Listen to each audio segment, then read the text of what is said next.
కృతజ్ఞతలు తెలియపరచాలనుకుంటున్నాను.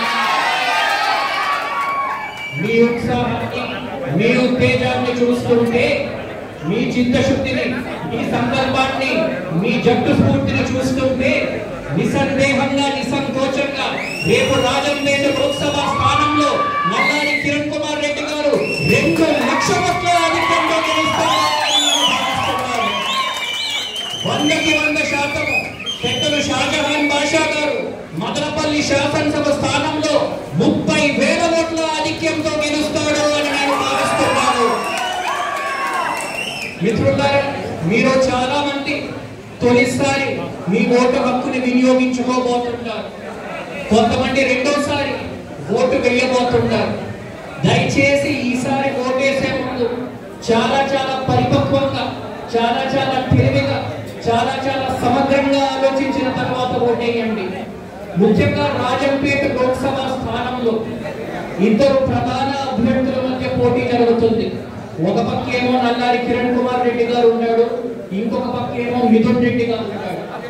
ఈ 2 అభ్యర్థుల మధ్య ఉన్న వ్యత్యాసాన్ని ఒక్కసారి గ్రహించేయడానికి ప్రయత్నించండి. ఈ 2 అభ్యర్థులకి ఎటువంటి పోలికలు ఉన్నాయి, ఎటువంటి లక్షణాలు ఉన్నాయి, ఎటువంటి గుణాలు ఉన్నాయో ఒక్కసారి ఆరా తీసేయడానికి ప్రయత్నించండి. కిరణ్ కుమార్ రెడ్డి గారేమో ఒక సౌమ్యుడు, మిథున్ రెడ్డి గారేమో ఒక సంస్కార హీనుడు. కిరణ్ కుమార్ రెడ్డి గారేమో ఒక నిజాయితీ పరుడు, మిథున్ రెడ్డి గారేమో ఒక అవినీతి పరుడు.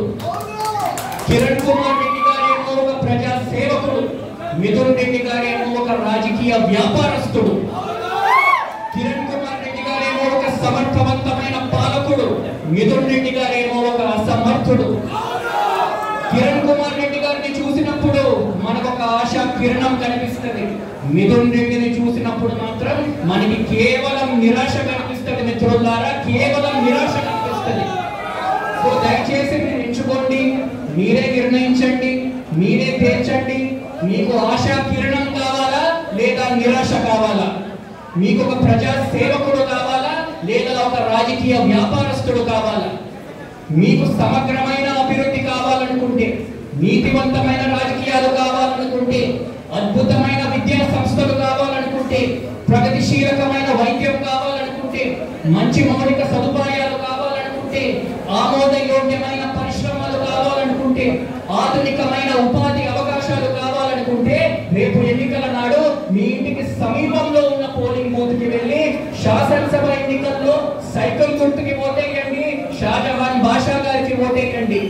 లోక్సభ ఎన్నికల్లో కమలం గుర్తుకి ఓటేయండి, కిరణ్ కుమార్ రెడ్డి గారిని ఎంచుకోండి. ఈ ఎన్నికల